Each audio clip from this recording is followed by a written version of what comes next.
Hello friends, कैसे हैं आप सब। स्वागत है आपका यूपीएससी एट होम प्रविशा के यूट्यूब प्लेटफॉर्म पे।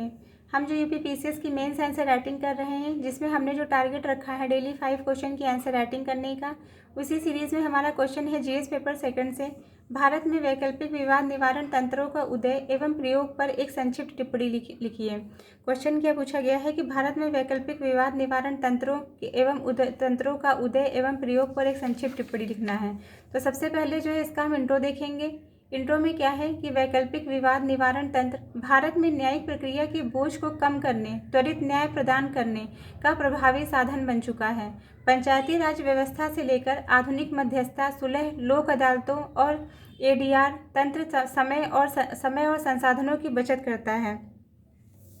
इसके अंतर्गत जो है क्या बताया गया है कि एडीआर का जो है फुल फॉर्म होता है अल्टरनेटिव डिस्प्यूट रेजोल्यूशन। ये हमारा इंट्रो कंप्लीट हो गया। अब हम इसका क्वेश्चन का जो मेन बॉडी का पार्ट है उसको हम देखेंगे। एडीआर तंत्र का उदय।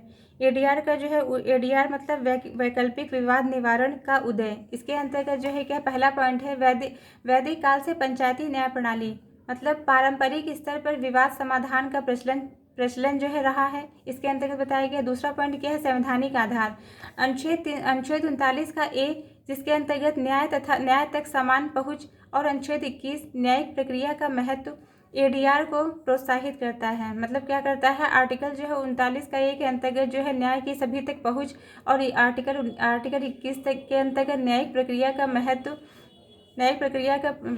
वैकल्पिक विवाद निवारण को प्रोत्साहित करता है। फिर 1996 का मध्यस्थता एवं सुलह अधिनियम, इसके अंतर्गत वैकल्पिक विवाद निवारण को संस्थागत रूप से मजबूत किया गया है।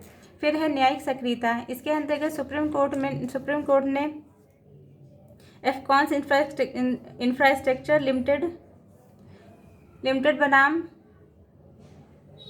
चेरियन विर्की कंस्ट्रक्शन 2010 में एडीआर को बढ़ावा देने की सिफारिश की है।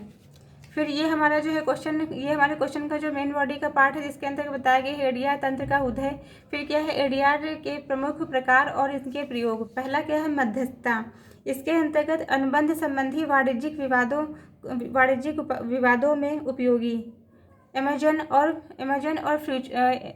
और फ्यूचर ग्रुप 2021 केस में अंतर्राष्ट्रीय मध्यस्थता को महत्व मिला है। इसके अंतर्गत क्या बताया गया है कि यह जो प्रक्रिया है यह न्यायालय से बाहर विवादों को हल करने के लिए एक तटस्थ मध्यस्थ की मदद लेती है। इसका उदाहरण हम अमेजन और फ्यूचर ग्रुप्स 2021 में सिंगापुर इंटरनेशनल आर्बिट्रेशन सेंटर ने मध्यस्थता की थी। कहाँ प्रभावी है यह व्यावसायिक और अंतर्राष्ट्रीय वाणिज्यिक विवादों में प्रभावी है।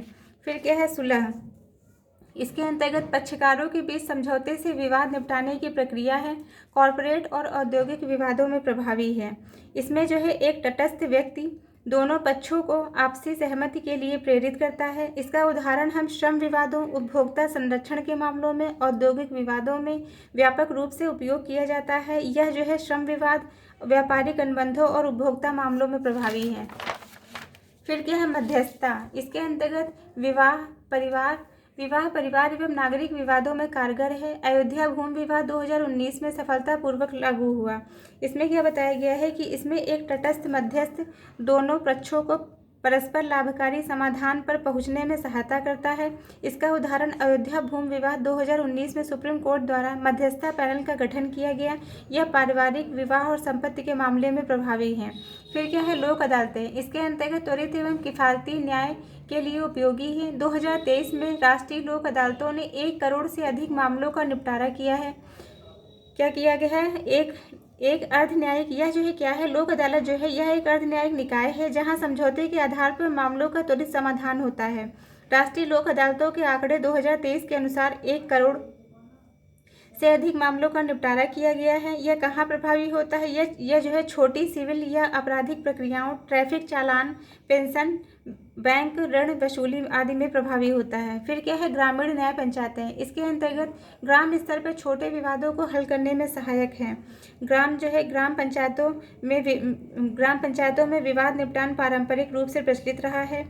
ग्राम न्यायालय अधिनियम 2008 के तहत छोटे विवादों के समाधान हेतु स्थानीय स्तर पर न्यायालय स्थापित किए गए हैं। यह ग्रामीण क्षेत्रों में भूमि, किराएदारी और पारिवारिक विवाद में प्रभावी है। फिर क्या है, ADR मतलब वैकल्पिक निवारण में जो है क्या चुनौती है, इसको जो है इसके समझ जो है कौन सी चुनौती विद्यमान है उसको देखेंगे।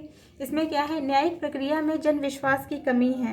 न्यायिक प्रक्रिया में जो है जन विश्वास की कमी देखने को मिलती है, मतलब आम जनता को जो है आम जनता को ADR तंत्र के बारे में सीमित जानकारी है। फिर दूसरा क्या है, कमज़ोर प्रवर्तन तंत्र। इसके अंतर्गत बताया गया है कि मध्यस्थता के फैसलों को लागू करने में कठिनाई होती है। प्रशिक्षित मध्यस्थों और अधोसंरचना की कमी है। ADR प्रक्रिया के लिए उच्च कौशल की आवश्यकता होती है, लेकिन देश में प्रशिक्षित मध्यस्थों की संख्या कम है। तो ये हमारा जो क्वेश्चन का जो मेन बॉडी का पार्ट था वो कंप्लीट होता है। इसका कंक्लूजन देखेंगे। ADR तंत्र न्यायिक प्रक्रिया को सरल, तेज और प्रभावी बनाने का एक महत्वपूर्ण साधन है। उचित कानूनी सुधारों, जागरूकता अभियानों और डिजिटल प्लेटफॉर्म के विकास में इसका प्रभाव और बढ़ाया जा सकता है। तो ये हमारा क्वेश्चन का जो है मेन बॉडी का पार्ट है वो कंप्लीट होता है। आप लोगों को हमारी जो मेंस की सीरीज चल रही कैसी लग रही है हमारे कमेंट सेक्शन में ज़रूर बताइए। ऐसे ही पढ़ते रहिए, लाइफ में आगे बढ़ते रहिए। UPSC आउटकम प्रविष्या के साथ मेंस आंसर राइटिंग करते रहिए। Thank you.